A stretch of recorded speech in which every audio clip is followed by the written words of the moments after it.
Good afternoon, friends. Today we will talk about the most relevant events in the world. The world today. G20 underway with Ukraine at fore, Zelensky says no compromise with Putin.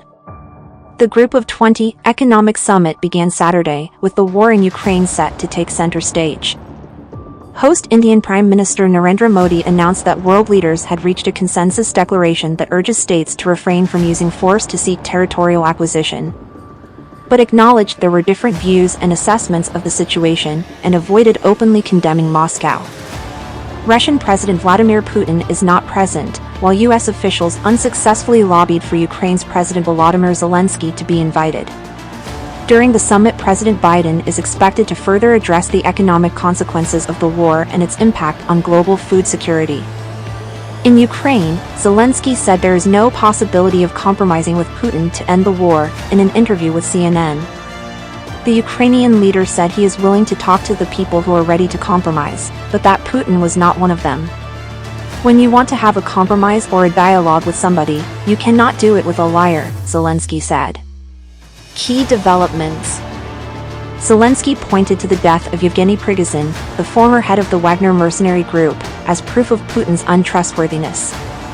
Prigozhin, who led a brief mutiny against the Kremlin in June, put down his arms after reaching a deal with Putin that allowed him to live in exile in Belarus.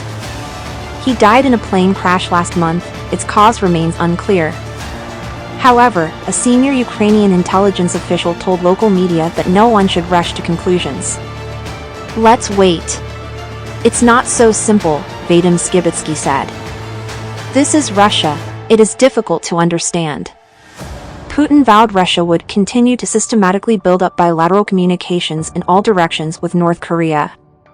The Kremlin published a letter from Putin to his counterpart Kim Jong-un on Saturday to mark the founding 75 years ago of the Democratic People's Republic of Korea. Kim plans to visit Putin later this month, probably in the Russian port city of Vladivostok, to discuss possible weapons deals to bolster Russia's fighting force in Ukraine. The Post previously reported. Zelensky advisor Mikhailo Podolyak criticized SpaceX owner Elon Musk for cutting off Starlink satellite internet services to Ukrainian submarine drones last year. The drones were launching an attack on a Russian fleet based in Crimea.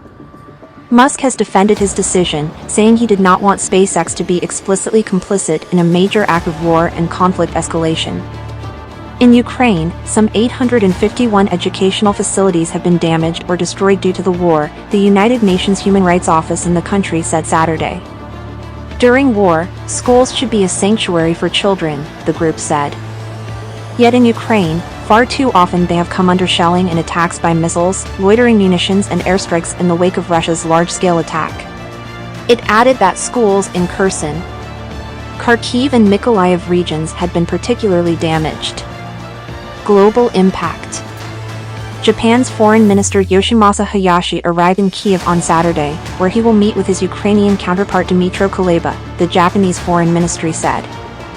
Hayashi is expected to reaffirm Tokyo's support for Kiev in the war against Russia, while several Japanese company executives will accompany him to discuss Ukraine's reconstruction, it added. The CIA has published a video aimed at recruiting disaffected Russian officials.